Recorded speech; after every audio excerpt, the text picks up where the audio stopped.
Nous démarrons tout de suite avec une leçon de mathématiques, niveau terminal. Bonjour chers apprenants, je suis Madame B, professeure de mathématiques. Aujourd'hui, je voudrais aborder avec vous une leçon des classes de terminale C et D.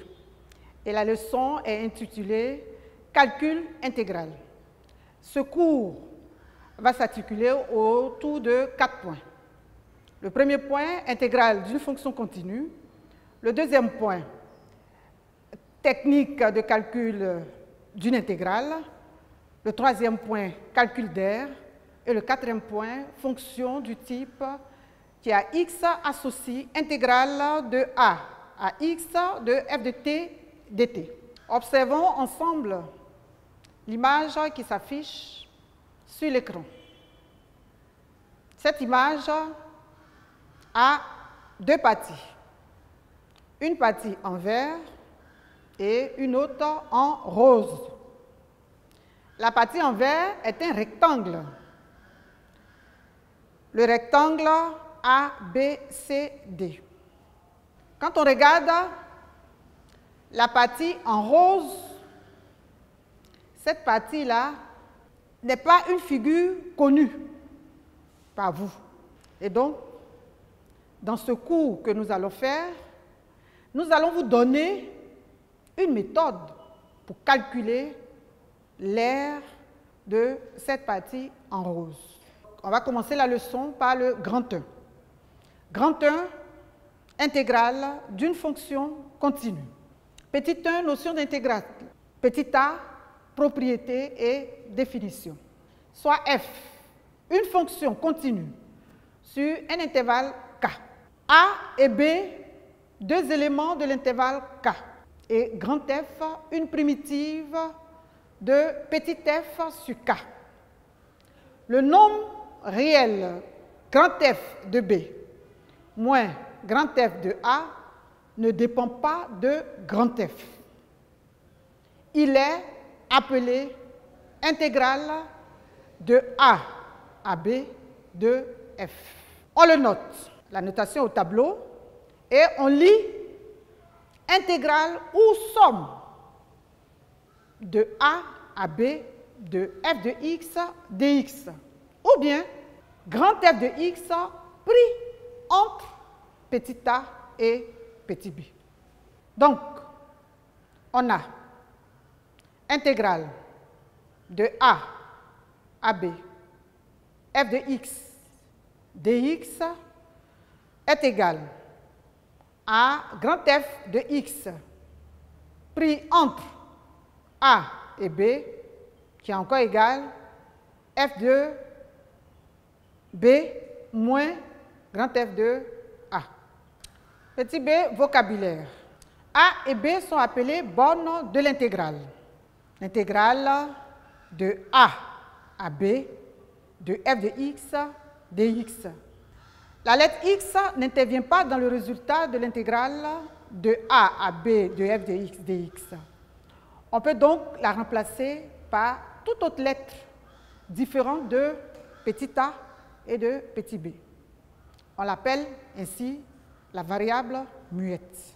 On a par exemple l'intégrale de a à b de f de x dx qui est égale à l'intégrale de a à b de f de t dt qui est encore égale à l'intégrale de a à b de f de z dz qui est encore égale à égale à grand F de B moins grand F de A. C'est conséquence de la définition. Intégrale de A à A de f de x dx est égale à 0. Deuxième conséquence, intégrale de B à A de f de x dx est égale à moins intégrale de A à B de f de x dx. Nous allons maintenant faire un exercice de fixation. Calcule les intégrales suivantes. I est égal à l'intégrale de 0 à 1 de x au carré dx. Deuxième intégrale, l'intégrale P qui est égal à l'intégrale de 0 à 1 de z au carré dz. La troisième intégrale, l'intégrale j est égale à l'intégrale de 3 à 1 de 1 moins 1 sur t dt. Et la quatrième intégrale, c'est l'intégrale h qui est égale à l'intégrale de moins 12 à moins 12 de x racine carrée de 3 moins x dx.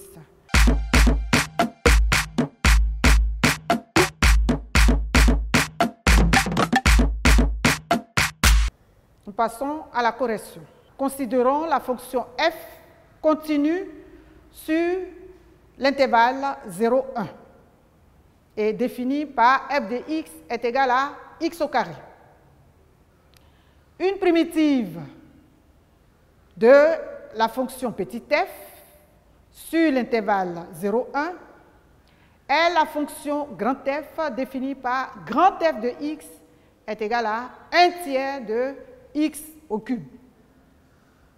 Donc, I est égal intégrale de 0 à 1 de x au carré dx qui est encore égal à 1 tiers de x au cube pris entre 0 et 1.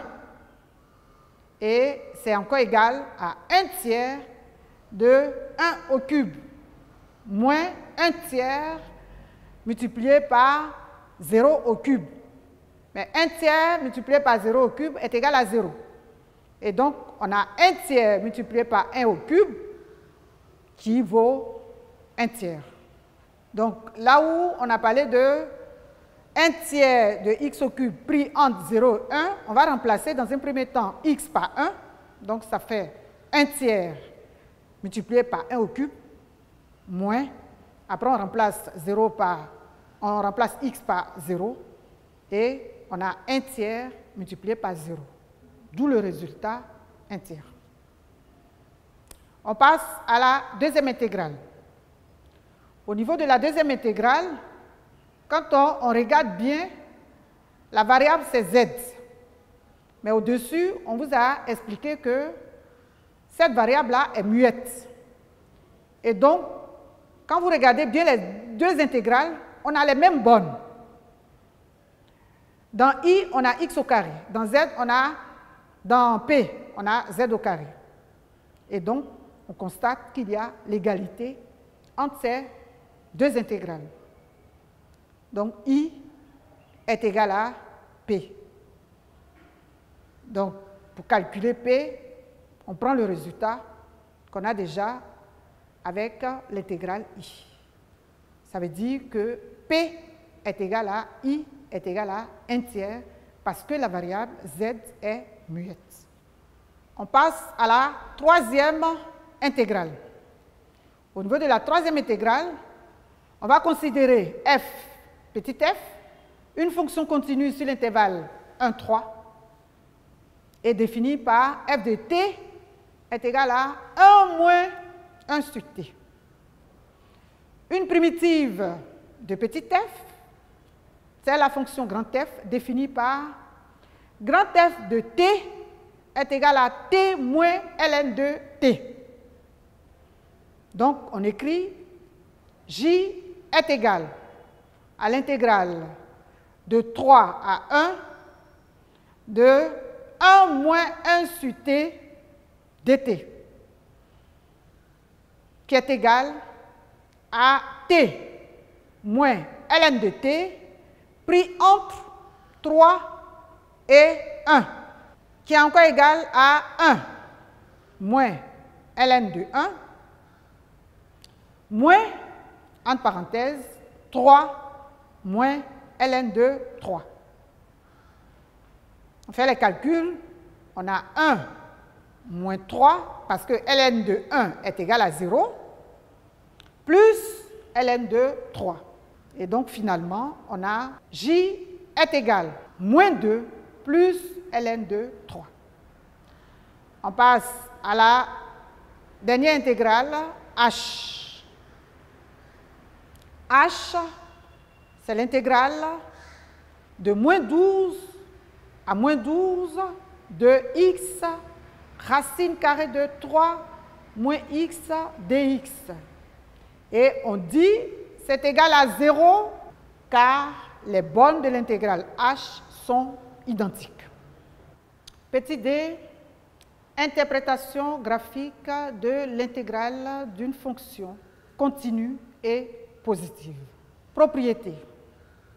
Soit f, une fonction continue et positive sur un intervalle AB. Et CF, sa courbe représentative dans le plan muni d'un repère orthogonal OIJ. L'intégrale de A à B de f de x dx est l'aire en unité d'aire de la partie du plan, limitée par la courbe CF, l'axe OI et les droites d'équation x est égal à A et x est égal à B. On regarde ensemble la figure qui s'affiche. On a une partie assurée. Cette partie assurée-là est limitée par la courbe de la fonction, c'est-à-dire CF, la droite des abscisses, qui est la droite OI, les droites d'équation x est égal à A et x est égal à B. Vous remarquez que ces deux droites-là sont parallèles à l'axe des ordonnées. Et donc, on parle de l'aire de cette partie qui est assurée, qui est l'intégrale de A à B de f de x dx. On remarque bien que cette aire est en unité d'aire. On va expliquer un peu l'unité d'aire. Quand on parle d'unité d'aire, l'unité d'aire est l'aire du rectangle, le petit rectangle qui est sur la figure, le rectangle OIAG. Une unité d'aire, c'est le produit des distances OI par OG. Donc on note A est égal à l'intégrale de A à B de f de x dx en unité d'aire. Remarque, la partie du plan limitée par la courbe, l'axe OI, les droites d'équation x est égal à A et x est égal à B, est aussi appelée ensemble des points M de coordonnées x, y du plan, tel que x, qui est l'abscisse, est compris entre A et B, et y, l'ordonnée du point, est compris entre 0 et f de x. Si on prend une fonction continue et négative sur l'intervalle AB, on a toujours A plus petit que B, puisque c'est un intervalle. Alors, pour calculer l'aire de la partie du plan limitée par la courbe de f, l'axe OI, les droites d'équation x est égal à A et x est égal à B, cette aire-là est définie par l'intégrale de A à B de moins f de x dx en unité d'aire. Exercice de fixation. Le plan est muni d'un repère orthogonal OIJ. Unité. 2 cm sur l'axe des abscisses et 3 cm sur l'axe des ordonnées. On considère la fonction f définie par f de x est égal à 2x plus 1. Petit 1. Justifie que f est continue et positive sur l'intervalle 0 plus infini. 2. calcule en centimètres carrés l'aire de la partie du plan limitée par la courbe F, l'axe des abscisses et les droites d'équation x est égal à 0 et x est égal à 5.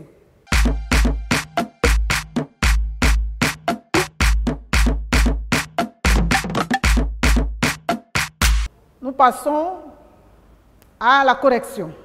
Petit 1. F étant une fonction polynôme, f est continue sur R, donc sur l'intervalle 0 plus infini. 2x plus 1 est supérieur ou égal à 0, ce qui équivaut à x supérieur ou égal à moins 1,5.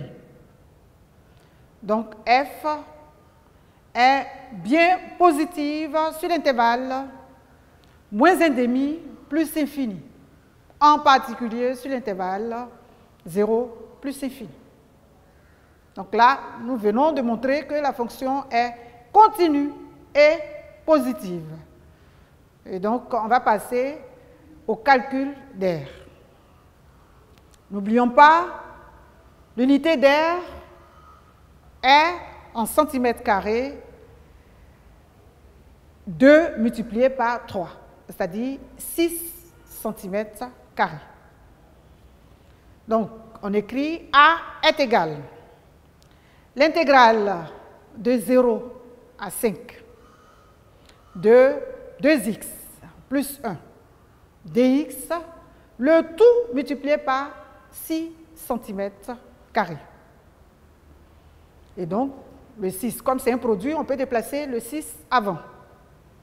Donc, on a l'air qui est encore égal à 6 multiplié par x au carré plus x pris entre 5 et 0.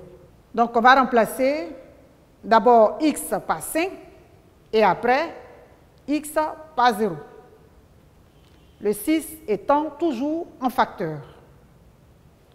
Et donc, quand on écrit 5 au carré, ça fait 25. Plus 5.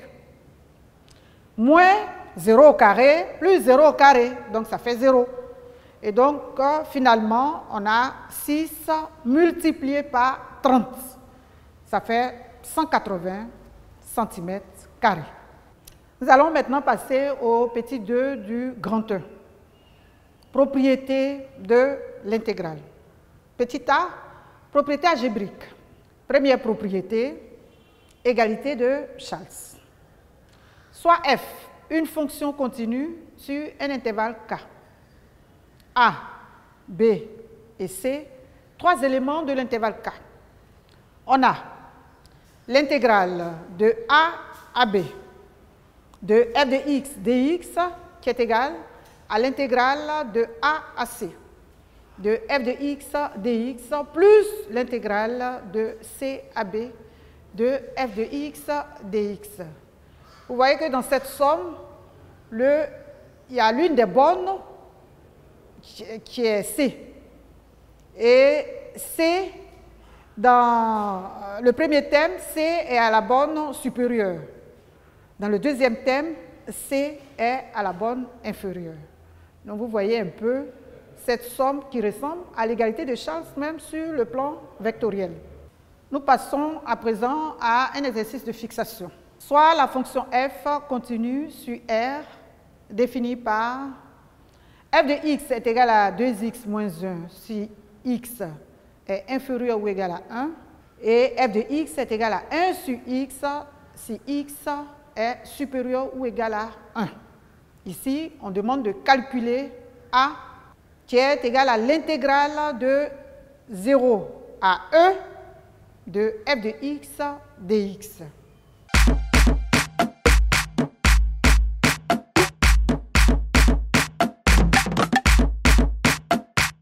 On passe à la correction de l'exercice.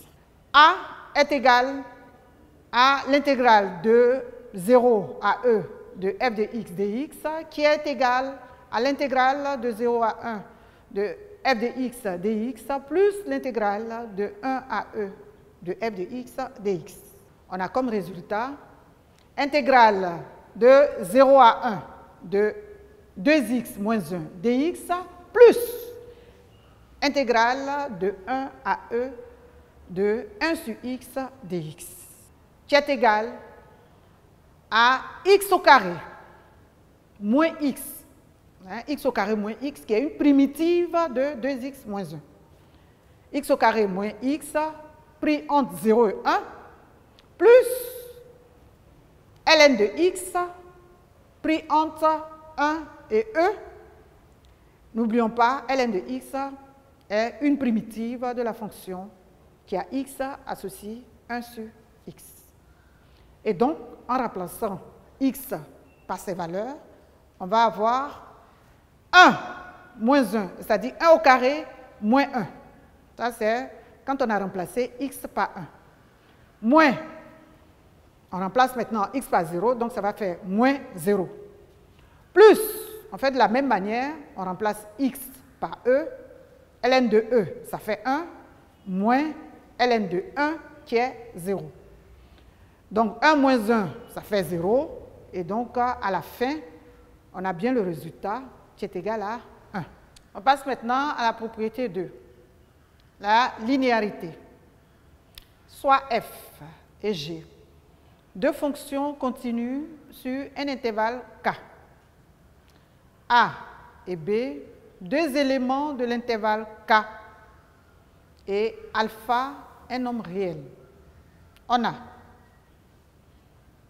premier point, l'intégrale de A à B de f de x plus g de x dx est égale à l'intégrale de A à B de f de x dx plus l'intégrale de A à B de g de x dx. L'intégrale de A à B de alpha multiplié par f de x dx est égal à alpha multiplié par intégrale de A à B de f de x dx. L'intégrale d'un produit de nombres réels multiplié par une fonction est égale au produit d'un nombre réel multiplié par une intégrale. On passe à un exercice de fixation. Calcule l'intégrale de 0 à 2pi de moins 3 cosinus x plus 2 sinus x dx.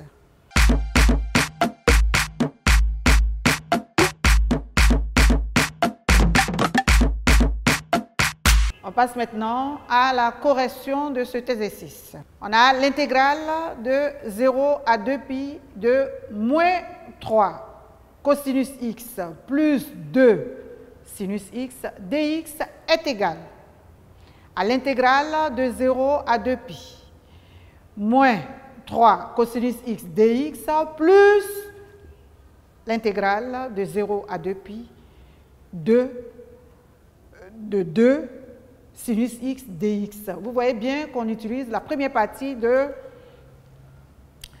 la propriété. L'intégrale d'une somme est égale à la somme des intégrales. On passe maintenant au deuxième niveau. Donc, on a moins 3 multiplié par l'intégrale de 0 à 2pi cosinus x dx plus 2 multiplié par l'intégrale de 0 à 2pi sinus x dx. Une primitive de la fonction cosinus, c'est la fonction sinus.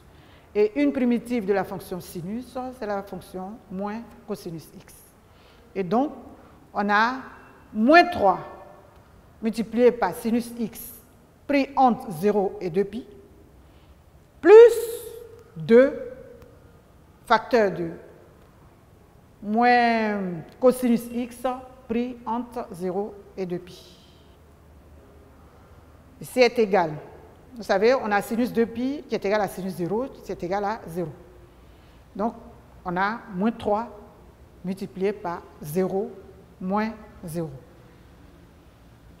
Plus 2 multiplié par moins cosinus 2pi. Cosinus 2pi, c'est 1. Cosinus 0, c'est aussi 1. Donc, on aura moins cosinus 2pi moins cosinus, moins cosinus 0. Ce qui donne moins 1 plus 1. Donc, c'est ce qui est dans la parenthèse là. Et donc, je reprends. On a moins 3 multiplié par 0, moins 0, plus 2 multiplié par moins 1, moins 1, c'est-à-dire plus 1. Et donc, à la fin, ça nous donne 0, parce qu'on a moins 3 multiplié par 0, ça fait 0, et 2 multiplié par 0 aussi, qui fait 0. Et donc, cette somme est bien nulle, c'est égal à 0.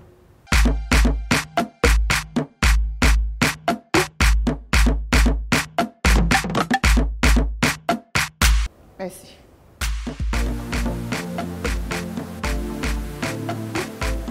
Ce programme vous a été présenté par le ministère de l'Éducation nationale, de l'enseignement technique et de la formation professionnelle et son partenaire, l'UNICEF. Mon école à la maison revient demain.